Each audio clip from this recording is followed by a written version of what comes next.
we are continuing our conversation that we had just a few minutes ago on the First Friday email that our readers will receive. And we just wanted to chat some more about motherhood and just, the different ways that we became moms and what we've written about. And so we want to tell you really quick that Brooke is actually traveling with her family in an RV. And so she's sitting in her car trying to do this interview. And so if you kind of see her, you kind of don't, that's why. And she may blink out on us. So we're going to talk fast. I've got Brooke there and Lindsey with us. And so thank you both for being here today. Thank you for doing this. Actually, yeah. Thank you, DeeDee. So I'm going to ask you some questions. First one is, how did you feel about motherhood before you became a mom? Whoever wants to answer first.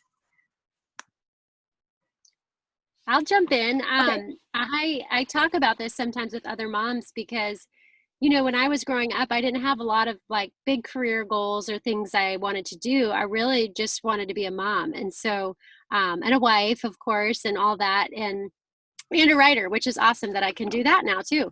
But I always just had this idea that I would just be this really great mom, like making cookies after school and like doing all the great things. And not that those don't happen sometimes, but it's definitely, as we'll get into later, like turned into something different than I thought it would be. But I was always just so excited to be a mom and just, I just wanted to be one. I know that for sure. Brooke, that's exactly how I felt. Yeah. I couldn't wait. I didn't have any huge career goals. I got my degree, but it was kind of like, I don't know if I'm ever going to use this because I want to be a stay-at-home mom. So yeah, that was my intention all along, was just to be a mom. And I had these pictures of what it was going to look like. Sounds like you and I are very similar in that. It was going to be, the baking the cookies and everything, all, unicorns and rainbows. And exactly. Anyone that has children knows that that's not always how it goes. It's so funny because my experience was completely different. I was in junior high. I was going to be the admiral of the entire Navy. And so when that didn't happen by the end of junior high, I was a little disappointed. And so I decided then that I was going to be an international attorney. And so that's what I was going to school for. And I met my husband, and then life just changed. And became a Christian, and God just changed my heart. He really had to meet me there because I did not have that like mothering thing at all. And then to become this, stay-at-home mom and homeschool mother for 10 years. And I was always the lead and like gung-ho and whatever we did, I was all in it. And just so funny to the experience that how different it was than what I was expecting, and it was so much better. Yeah. Some days. Yes. So we three kind of became moms a little bit differently. So for me, my husband and I were married 7 years and 7.5 years and couldn't have any children. Never even had a pregnancy scare or anything like that. Just was not able to. And so we adopted our daughter in Panama, and then we adopted our son 4 years later in New York City. We call that the other foreign country that we got him from, because we were living in Alabama at the time. So that's how we were blessed. And they're both babies. Our daughter was 4 months old and our son was 3 weeks old when we got him. So now they're 30 and 25. So they're not babies anymore. So what about you, Lindsey? How did you become a mom? So mine is a long and twisted story, but I'll try to abbreviate. So my first son, I was married when I was 20, married for 5 years. When we started trying to get pregnant, we were able to get pregnant relatively quickly. We had my first son. Biologically, everything for the most part went well. We did have a scare at about 20 weeks pregnant, but everything ended up being okay. So our first one, biological, went great. Then we had 2 miscarriages. Then we had 3 miscarriages. And then right after our third, we got in touch with a birth mother who had chosen us. And so we adopted our second son that is living with us. And then a year after that, we had our 4th miscarriage. So we lost a lot of babies and gained a lot of babies, and we have adoption as part of our story. And then we also did foster care, and we hoped to adopt again. So we had two babies through foster care, but they ended up going with some family. So our road was curvy and twisted, but God has been good through it. We fostered also for a while, thinking we were going to adopt, and it didn't work out. But it's fine. God brings the babies that are there, and I love that. you chose to name your babies instead of, like in your book, you talk about the miscarriage, and tell us the names of your babies that are with you. Sure. So our first baby we named Eden because he or she went straight to paradise. And then the second one was Jesse. At first, we picked Jesse because, well, partially because of what the name means, which now it has slipped my memory, but also because we didn't know if it was a boy or girl, and we thought that would work. But then, we decided God's not going to care up in heaven. It can be a boy with the name of Eden. That's fine. So Eden, Jesse, and then Ella was the third one. And that one, we chose that name because the song by, I think it's Stephen Curtis Chapman, Cinderella. It's something about Cinderella. That was popular at that time. And I listened to that song, and God kind of made it clear that we were going to lose that baby. I kind of knew beforehand. Mm-hmm. And he just kind of reiterated to my spirit, just enjoy this baby while you have it. And so that was why we named that one Ella. So Eden, Jesse, Ella, and then Jaden was our last one. And why Jaden?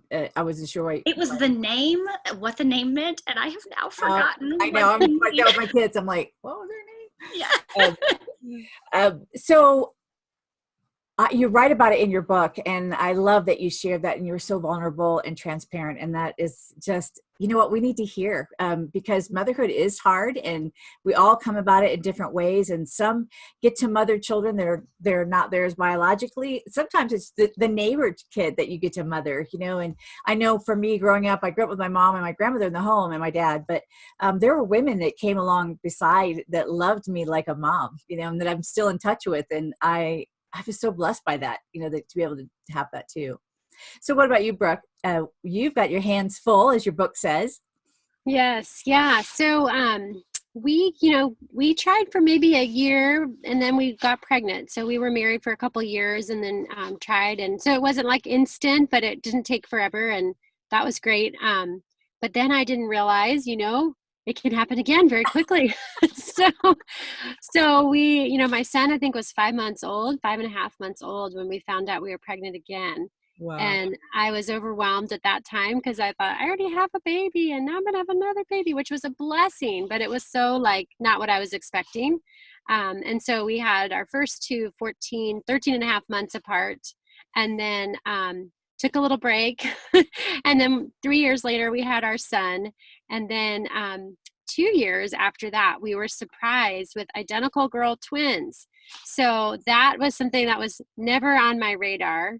Never ever thought that I would have twins or be a mom of multiples. As the doctor hands me this brochure when I'm in the, doctor's office, like, here you go. Now you're a mom of multiples. Yeah. Okay. What does that mean? Yeah.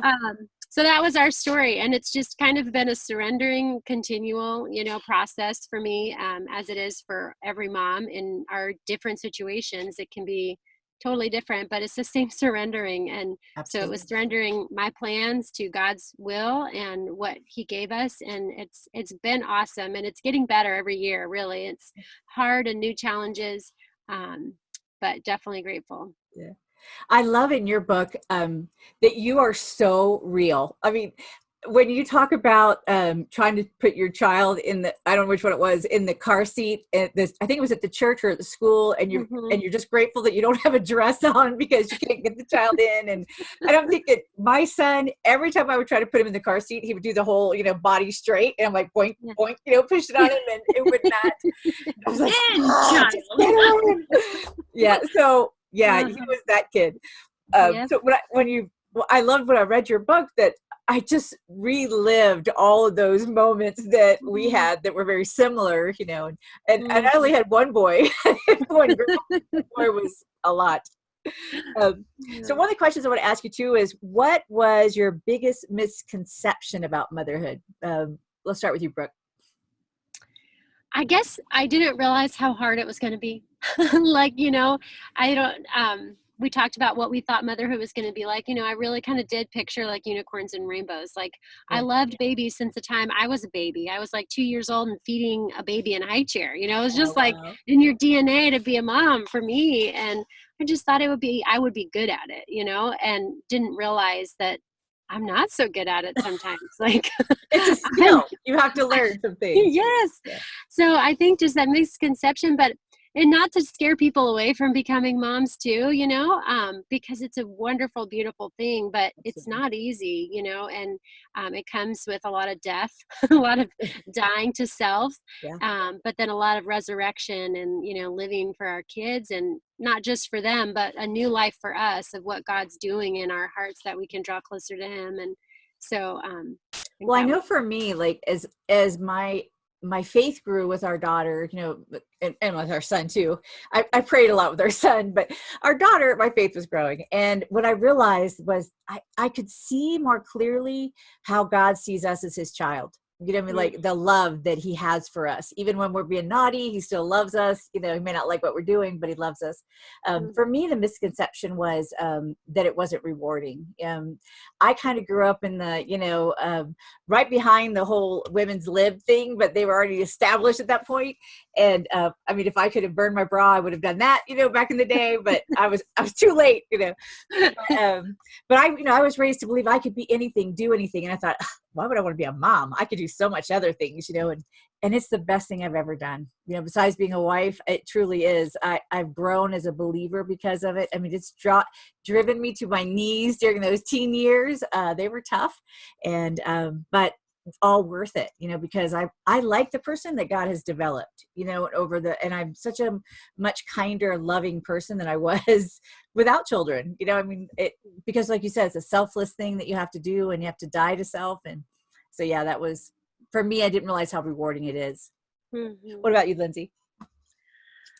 I think the main one that comes to mind is that there's a lot of things about it. I think, Brooke, like you, I thought it would just come naturally. But things aren't necessarily, like, I don't naturally enjoy playing. That sounds terrible, but no, it does not. I am not naturally very good at playing. So like especially now I only have boys. So when I was playing with my niece at Christmas and she wanted to play dolls, I'm like, I don't know how to do this. Like, what do you do with the doll? I have no idea. Like, I can do organized play, like read a book, do a puzzle, play a game, build a Lego, like all of that makes sense to me. But the just free play does not come naturally to me. So I think just realizing, one, it's humbling when you think you're going to be really good at something and it does not come naturally. Yes. So that for sure. And then also, I think I thought that I could do it on my own. And now that I've been a parent for several years, I've realized that I fall short so much, but that our God is big enough to fill in the gaps for me. Absolutely. So I think that's kind of been the biggest misconception. One of the things I'm grateful for is that children don't remember being 2 or 3 years old. True. When you're like really trying to get your grip on things, it's like, oh, thank you, Lord. That was a humbling time, definitely. Yes. Well, yeah. And I think another misconception that I have really learned in the last few years is if you have, and I don't know what your kiddos are like, but if you have a child that maybe doesn't fit the box, the typical obedient child that you picture. I always thought that if you were a good enough parent, you could make a child obey. And I have since learned that that's not the case, that some kiddos, you can do everything right and they are their own little being and they're going to make their own choices. And that's kind of a lesson for us too, as believers, is God does everything right. He's the perfect parent, and we still sometimes choose poorly. I was at a women's study one time, and this lady had this great list of all the God's children that have misbehaved. And it was like, if you think, God can't do it perfectly, as far as, getting our kids to behave, why do you think there's no chance for us, we just need to do the best we can. And I was like, oh, I wish I'd gotten that list, because it was such a good thing. It's probably every parent in the Bible. Yes, I would imagine. Yes. For me, when you talked about free playing earlier, my daughter she had a beautiful imagination, still does, and did a lot of imaginary play. And I was all into it, with her. And I let her go to town with like towel hair, because she wanted long hair. So put a big towel on her and little plastic shoes.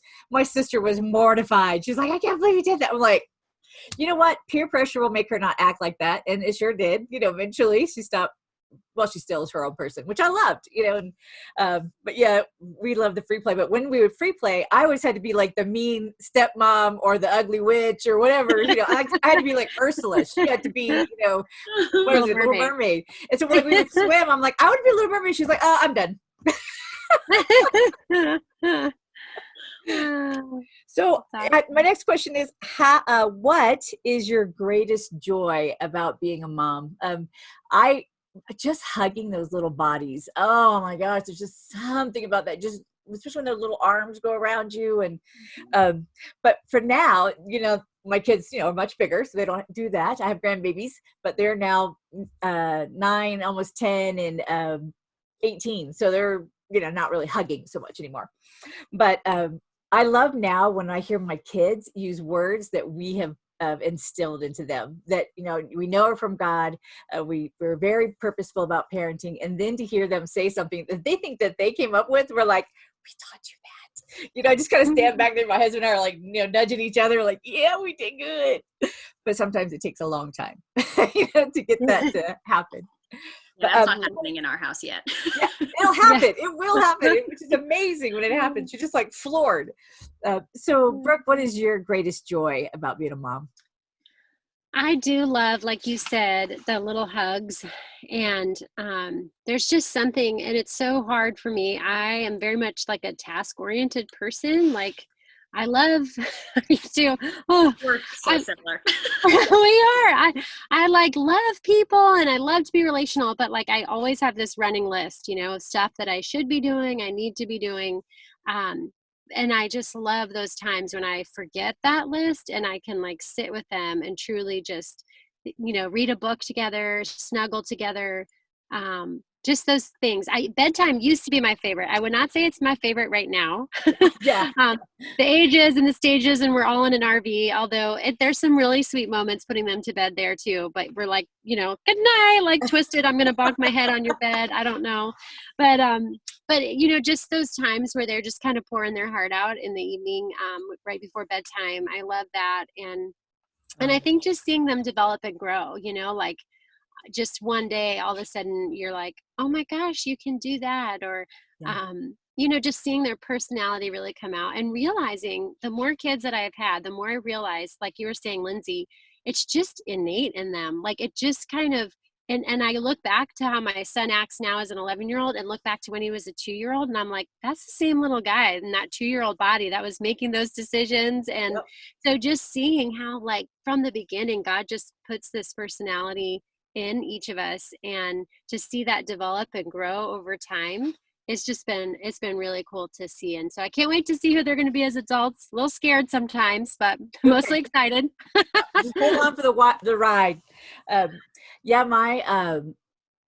My daughter, we got her, like I said, 6 hours between the time they called us and the time we got her. She was 4 months old. We had nothing. We had just moved to Panama for six weeks before that. So didn't know anybody really. I mean, it was definitely God working all that out. And so these people from the church that we had visited came over, and this godly woman who I just, thought the world of, all of a sudden, this little Kuna Indian baby from the island, who we tried to get the right kind of diapers. We didn't know that they came in like boy and girl or weight size. We didn't know how much she weighed. We're like, trying to lift her up, kind of figure out how much she weighs, and so we get these diapers from the commissary there in Panama, and she messes in the diaper and it comes out. And so my husband and I run into the kitchen. We're like, she's already embarrassed us. I'm like, okay. And we had all white furniture, white carpet, everything was not designed for children. Then later, we bought a leather couch because the lady told me, she's like, oh yeah, it wipes off anything like dirt, blood. I'm like, salt, give me one of those. And we've had one ever since, because I'm like, yeah, that's so much easier to clean. Yes. So, Lindsey, what are some of the routines that you do with your kids that you love to do? Some of the routines, hands down, reading with my kids and helping them develop. I now have 2 kids that love to read, and that's not certainly all my doing, because as I said, I've learned that they're their own beings. But that's one thing that I've always loved from the time they were little. Even now, my oldest is 12, and just reading to them and reading with them has been hands down one of my favorite things. I also love, of course, My 12-year-old has stopped asking, which makes me a little sad, but they used to always ask me to lay down with them at bedtime. So Mm. that's one. When I would choose to put the list down, which is hard, when I would choose to stop what I'm doing and actually take the time to lay down with them. And then the other thing would be whenever you have those moments where you see Jesus shine through them, like that just melts your heart more than anything else. One of my kiddos, I got a note from his teacher that he and another student had reached out to a special needs student and invited him to play basketball with them. And she just was very impressed by that. And so she wrote me a handwritten note like, oh, as Yeah. much as we fail, we're at least doing something right on occasion because he did that. And it just those moments are just, you just treasure those. I think God gives you those moments so you'll stay on the job. You Don't give never up. be like, mm-mm. Well, Brooke, your whole world has kind of changed as far as routines, I would imagine, going from a farm or ranch. Was it a farm or a ranch that you guys lived on? A ranch. A ranch Yeah. in Northern California, and then to be in this RV. So what are some routines now that you guys are enjoying that maybe you didn't do before? Going to the pool. Oh, yeah. Yeah, I mean, our life is a little crazy right now, and routine is not, as much of what we have, but we have been going to the pool every day. And, we still do a little bit at bedtime together, and I'm looking forward to getting into a routine at some point. But I think, I don't know, I guess I don't have great routine answers right now, but No, in the that's fine. past, in the past, it would have been like at the bedtime, and this is routine, but again, we have seasons where we're really good at it, but we've had seasons where we'll do like the family devotions in the evening. And particularly just with our older boys, our girls, we would put to bed. And those were some really sweet conversations. And I'm always like, man, why did we, but we comes and goes in waves. And, but I would love to get back into those again with our family, because that was just a really great time. It is. And it's something that I would really encourage you to do. We were not consistent with it either. And sometimes you get frustrated because the kids are wrestling or, whatever. And Right. I got this great advice from this older lady. She said, children can hear when they are not looking at you. So I was like, or if they're wrestling, they can still hear Right. it. Just keep on going. Don't let that make True. you stop, and it is frustrating, when you want it to be like this, holy moment and they're like Yes. wrestling with each other or whatever. Yes. So I think Yes. too, it's so important. I hear a lot about kind of mom bullying or judging. I'm not sure exactly what the term for it is these days, but I think we just need to really demonstrate grace to each other. When you see a mom having a rough time, I've done this several times, seeing a mom like in a store and her child's just losing it. And you can tell she's about ready to, be done. Sometimes you just walk over and talk to her for a minute, and it kind of calms, it distracts the baby and gets her, a little calmer, make her realize, yeah, we can hear you, or whatever. I just think it's so important to give women grace. And I didn't before I had children. So I deserved all of that judgment pretty much, because I was the mom was like, oh, I can't believe that kid's making a mess in the restaurant or whatever. And my son was like, oh, like I said, he was 10 boys all in one. Also, our daughter was so easy. Like, she was so compliant. And when she was younger, when she was older, no, but when she was younger, very compliant. So she was the older one. And then we thought, well, we're just perfect parents. Yeah. We had no idea we were not. 100%. You have that first child who makes you think you know what you're doing. And then the next one makes you realize it's not you. Yeah, it's not you at all. Nope. So what would be the best advice you would like to give a new mom? Go ahead, Lindsay. Okay, so best advice. Okay, so one of my favorite all-time quotes, and I want to make sure I get it. It's by Jim Elliot, and he said, wherever you are, be all there. And that was one that has just stuck with me. It applies, of course, to all realms of life, but I think especially parenting, especially those of us that are kind of the task-oriented, trying to multitask and, oh, I could do this while I'm doing this, or while we're sitting on the floor doing this toy. I could also be checking my email or whatever. And especially, we have those smartphones that we can do our work literally in our hands. Right. So just be there. Cause they do, I know it's tough. And I know, they always say they grow up so fast, but they really do. They do. I mean, it was not that long ago that I had a newborn, and now he's 12 and the other one's 9. And I mean, it's just be there, be in the moment. Absolutely. That's great advice. What about you, Brooke? What would advice you would give a new mom? I guess like this is on my heart a lot lately, and I'm going to be talking about it at a church. But I would give this advice, and it sounds strange maybe, but I would tell her, dear mom, that you are not enough, and that's okay because you weren't meant to be enough. Oh, that's good. Because Jesus is enough for us, and we try so hard to be perfect moms and to do all the things and bake the cookies and not yell and have a clean house and fold the underwear and put them away in the drawers neatly, and it's like we can't, and then be a wife and a friend and a daughter and a sister and all the different roles and hats that we wear, and let alone that's if many moms are working as well, right? Or trying to write a book or whatever it is. And there's just so many things that we are always, I feel like, trying to like just get a hold of and be enough in all those areas. And we can't, we just really can't. And that's okay. That should be freeing, I think, for us, because once we can understand that, it's like working from a place of rest where we're not working to earn our salvation or earn our place at the table. But we're working because we're blessed by it, and because that's the job that God's given us to do, and so I don't know, that's what I've been learning a lot in my life, and it's on my heart to tell the young moms who we strive so hard, to be perfect, and we just can't.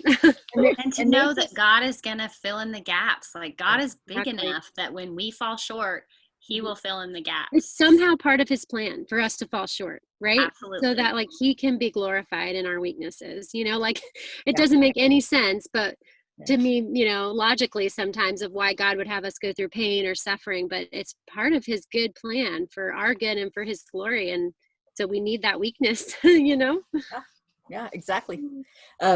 So a couple things for me. One is to talk to your kids, no matter what age they are. I remember when we got our son, and our daughter did the same thing, but she was a baby. As I'm diapering him, I'm talking to him. He's 6 weeks old. He doesn't know what's going on, but I talk to them the whole time.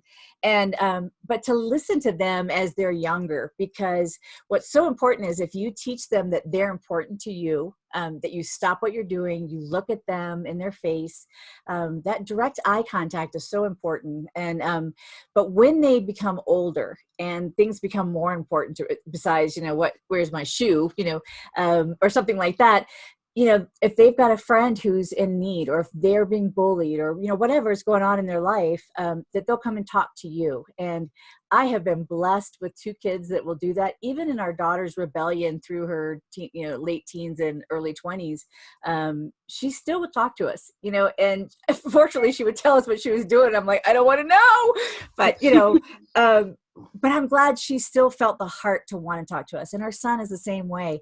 I remember our rule was, when you come home, you come find us wherever we're at in the house, so we know you're home, and then kind of tell us, about your day. It wasn't really a rule to tell us what your day was, but that just developed. And I remember our son in high school coming home and just, I was really sick with fibromyalgia at the time for like 2 years, was very, very ill, and rarely left the house. And so he would come home and jump in the bed with me and just talk to me about, soccer practice or the game or, whatever was going on with him. And that was precious moments to me. And he still does it. And he's 25, he doesn't jump in the bed with us so much anymore, but he definitely comes and talks to us. And I think that's so important. And it's because we'd listened when he was little. I really believe that is so true. If you'll listen to them when they're little, they'll talk to you when they're older. And that to me was just so important, because you hear so many times kids don't want to talk to their parents, and it's like, no, they really do want to, they just don't know how. And you got to give them room to make mistakes. And so they, like my parents, there was no room to make mistakes. If you came and told them you did something wrong, you were, there was no grace there. And so that's something that was really important to us with our kids that we wanted to do. And the other thing is, I have learned so much just from you in this interview. Thank you, DeeDee. I'm going to do a better job of putting that dish towel down and looking in their eyes when they tell me something, when they come in, it's so honestly hard. Just like even today, anybody that comes in the room, we pause the TV so we can hear what they have to say. Part of that is too that I'm hearing impaired, and so it's easier for me to hear without all the noise. But because we have the TV really loud so I can hear it. But I want them to know, whoever it is, if it's a friend or family or whoever, that my husband, when they come in the room, that they're more important than anything that else I'm doing. And so, and that becomes a habit, that you do that. And so, but it does take some work initially, if it's not something you've been doing. And the other thing is to apologize to your kids. My husband was so good at this. I mean, he just, of course, he made more mistakes than I did, so he had to apologize more. But yeah, he was just really humble with them. And when he made a mistake, or he was, how dads are, they're like, you're punished for the rest of your life, whatever. I mean, and he'd have to go back and say, I'm sorry. It's for the day, or whatever it was. But he was so good about that. And both of our kids know how to apologize. And I think that language of apology is so important. And I love seeing them put that in action, and it's because of what we continue to do. And I mean, we didn't always do it well. I mean, we made mistakes and stuff too, but the heart was there to want to do that with our kids. And so anyway, that's my advice. Make sure you apologize and make sure you talk and listen. Yes. I've got 2 more questions. The next one is, what is your hope for your children? When they grow up, or even now, or what is your hope that you would like to share?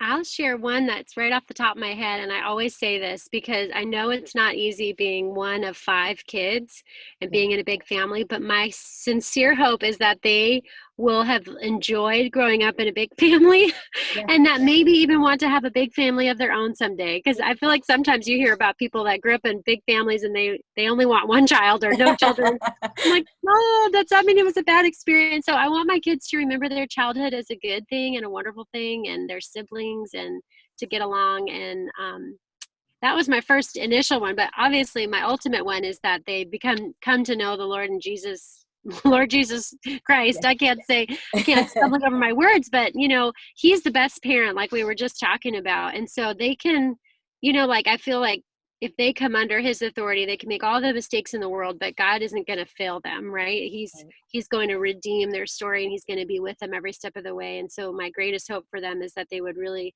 come to know Jesus in their heart, and that he will lead them and guide them, and he can do a much better job than I can. Absolutely. I still want to do my best, but yeah, that's definitely my hope for them in prayer. Thank you.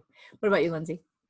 I think for me, kind of because of the way our story, just the ups and downs and the hormones that went along with all of those pregnancies and miscarriages. And I feel like I failed a lot, my children, and they've seen a lot of negative things with me because I was depressed through a lot of that, and really struggling and struggled through my faith through a lot of that, that I really pray that God redeems that in them too, because it affected them too. And so I'm just praying that they will see those things, and that God will use that for their good, as opposed to them allowing Satan to use it not good, which I know he would love to do. So so there was a lot of times that I haven't been the mom that I would like to be. And I'm just praying that God redeems that in their lives, just as he is in the process of doing in my life. It's interesting you brought up about depression. I also suffered with depression, and I never thought I would. I was always the person that was like, depression, whatever. But I had a car accident, was in chronic pain for a while, and that really kicked that in, and I never was able to get past that. And even to this day, I still take an antidepressant. And I think it's so important that we tell moms it's okay to go get counseling, to go get help, get medication if you need it. Don't let anybody else tell you. I allowed a chiropractor one time tell me to get off of it because it wasn't going to be good for me. And I stopped it immediately, which do not do, because that's totally wrong. And so I really had a rough time, and I didn't like the person that I was. I wasn't able to be the loving mom that I wanted to be. And so for me, I made that decision years ago. I mean, 20 years ago, I guess now, that I was going to take medication because the legacy that was so important to me. And we think about a legacy a lot in our home with me and my husband.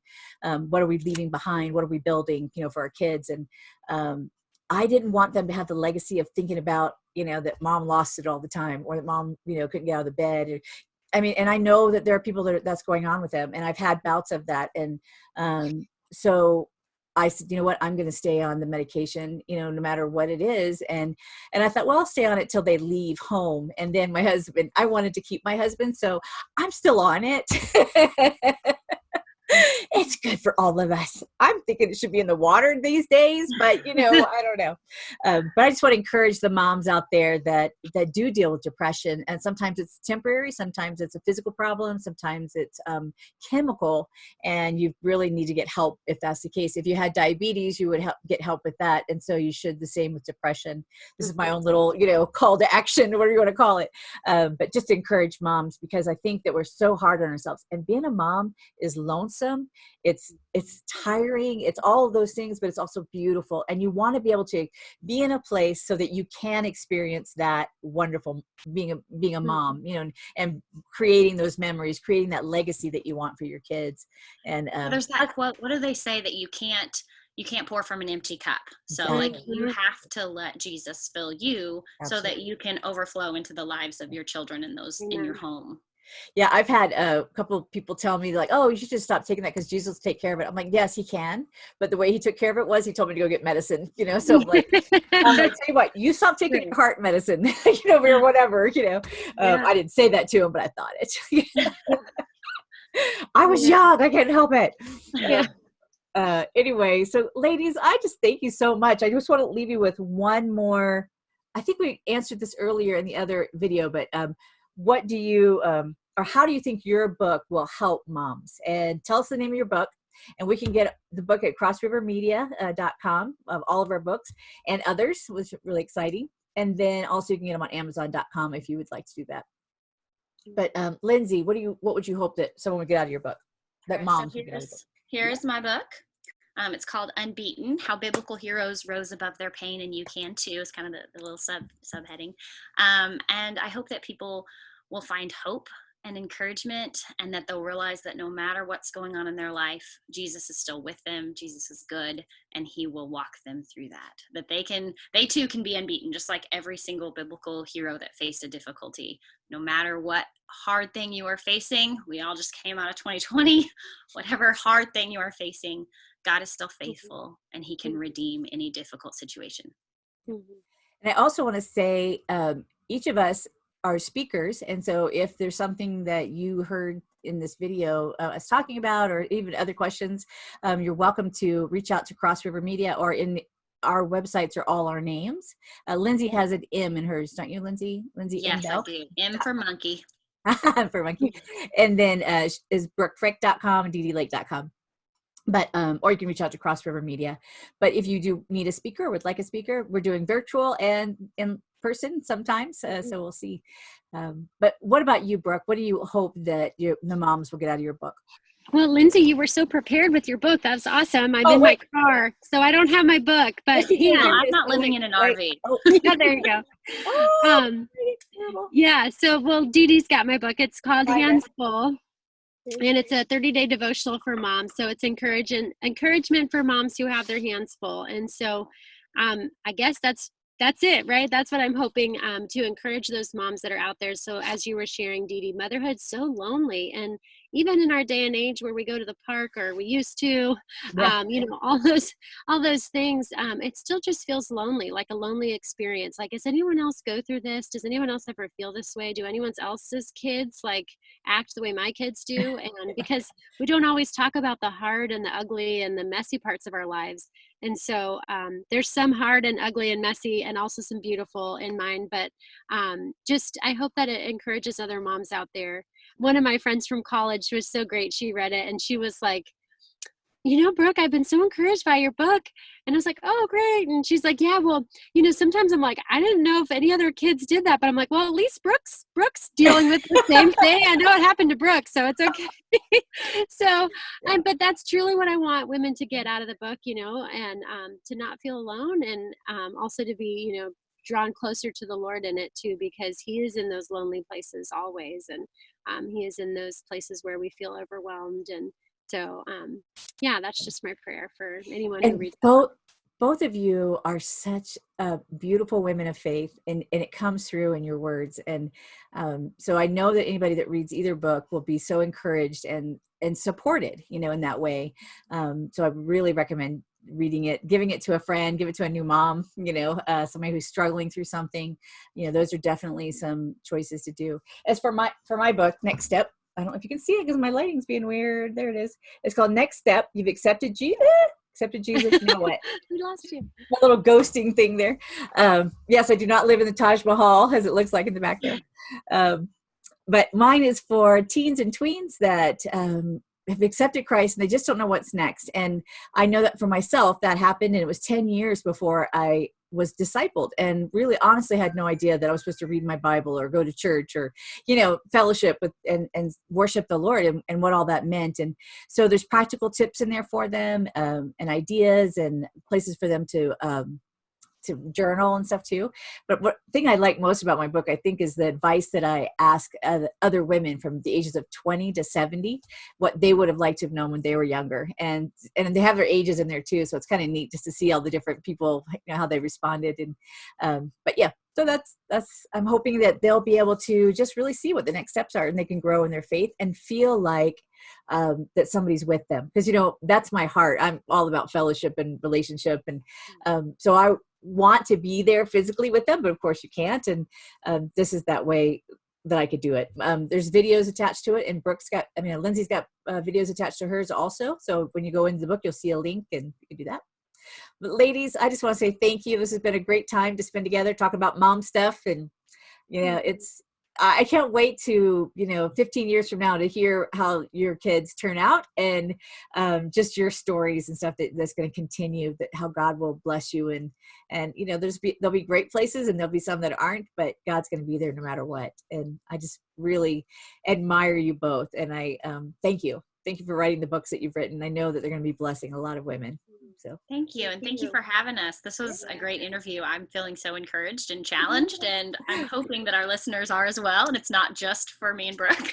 Yes. Yes. I know. Yeah. Although I feel like we learned, you're kind of in that next stage, DeeDee. So we're gleaning all of your wisdom. I have earned every single one of these gray hairs. I'm just telling you. The stories I can tell you about that boy. Woo! I have one of those. Yeah, me too. I think they're the best thing ever. Oh my gosh. You guys have a great night. Happy Mother's Day. Be blessed, and we will talk to you all soon. Happy Mother's Day. Thank you. Yes, happy Mother's Day.